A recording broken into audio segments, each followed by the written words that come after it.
So today I wanted to talk a little bit about an often underused feature of Universal Analytics, which is custom metrics. So by now, if you're an analyst, you'll know that a metric is a measure. It's a number typically, and it allows you to measure what is happening on your website. So common metrics are number of sessions, number of transactions, any number you see, conversion rate, bounce rate, they're all metrics, they're measures. But GA only has a set number of those metrics. And there might be something in particular that you want to track which GA does not have a metric for. So let's say we wanted to track the number of people who sign up for our newsletter. Now, the way most people will implement this is they'd fire an event every time someone submits the form to submit their email address, and they would then probably so that would give you a total events and a unique events metric. So you could create a report. You could go into the events report. Let's say your event action was called subscribed to newsletter. You could put on a filter, look at that particular action, and you would see over time the number of people, the number of total events, number of times that event had been fired. So that's one way of doing it. But I would take it a step further, actually, because the trouble with that is when you want to look at multiple metrics side by side. So let's say you had two newsletters. It's not a very good example, but just assume for the moment you've got two newsletters and you're tracking both of them with events. So what happens now if you want to produce a report with two columns, one for how many people sign up for one for how many people sign up to newsletter A, one for how many people sign up for newsletter B, and you want to break that down by browser. Okay, now that is where events fall down, because if you're in the events report, the dimension you're looking at is normally the event action. So you'd have to first go into the event action, which is subscribe to newsletter, and then you'd have to put on another dimension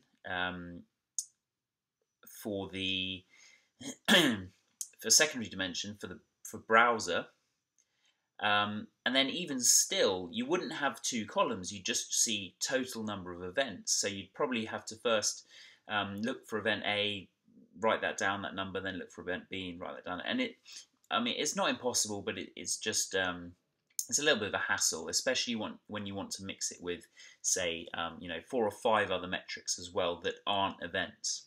So how do you get around this? Well, this is a perfect example of when you should be using custom metrics.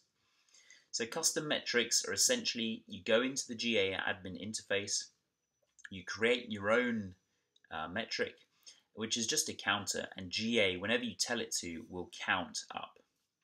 So the way you use this is every time you fire that subscribed to newsletter event, you pass in you tell GA to increment the custom metric by 1 as well.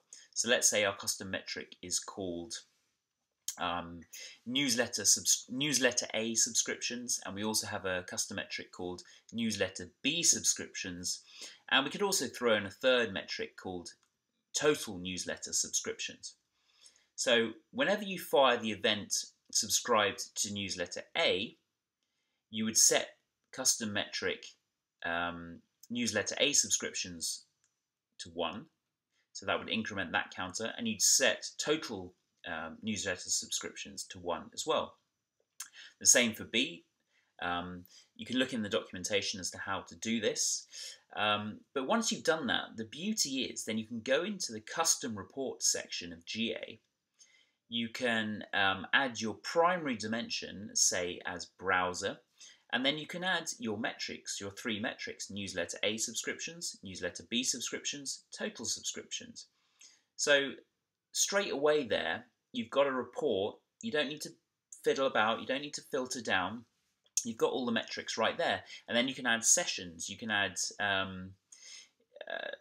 any other metric you want alongside that report as well, not just how many times the newsletter subscription has occurred.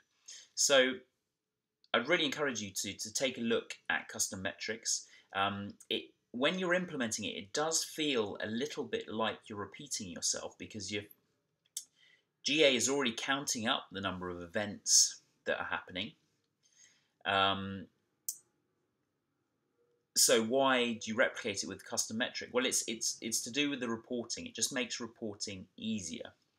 And some people might say, well, I don't need two separate events, one for subscriptions to newsletter A, one for subscriptions to newsletter B. I can use the label field, for example, or I can use a custom dimension. Yes, you can, but you still run into that problem of when you want to create nice looking reports in GA with columns for each of your metrics. If you just use a label and you didn't use a custom metric, your custom report would be much harder to create because you'd have your first dimension would be browser, and then your secondary dimension would be event label, and then your metric would be total events, and it just wouldn't look pretty, and it's much harder to understand. So yeah, I thoroughly recommend looking at custom metrics. You get 20 of them with the free version of GA, and you get 200 of them with GA Premium, and I think they're very underrated. So do look into them. It makes your reporting a lot simpler.